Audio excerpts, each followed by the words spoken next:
అమ్మమ్మ కథలకి స్వాగతం. పిల్లలు, ఇవాళ మనం కుక్క బావి అనే కథ గురించి చెప్పుకుందామా?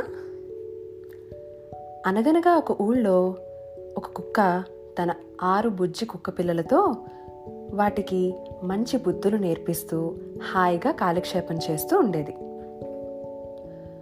ఒకరోజు తన పిల్లలతో ఊళ్ళో తిరుగుతూ ఉండగా ఒక బావి కనిపించింది.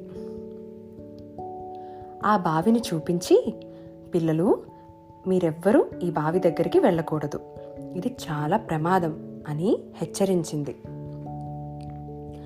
ఆ కుక్క పిల్లలు ఒకరోజు ఆడుతూ ఆడుతూ ఆ బావి దగ్గరికి రాకనే వచ్చాయి.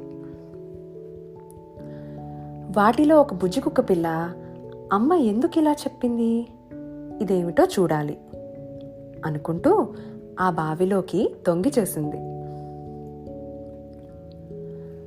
బావిలో తన నీడను చూసి లోపల నిజంగా ఇంకొక కుక్కపిల్ల ఉందని దాని మీద అరవటం మొదలుపెట్టింది.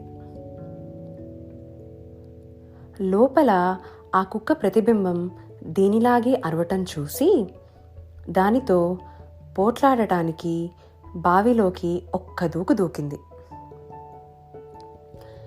ఇంకేముంది, కుక్క నీళ్ళల్లో పడి కొట్టుకుంటూ పెద్దగా రక్షించండి రక్షించండి అని అరవటం మొదలుపెట్టింది.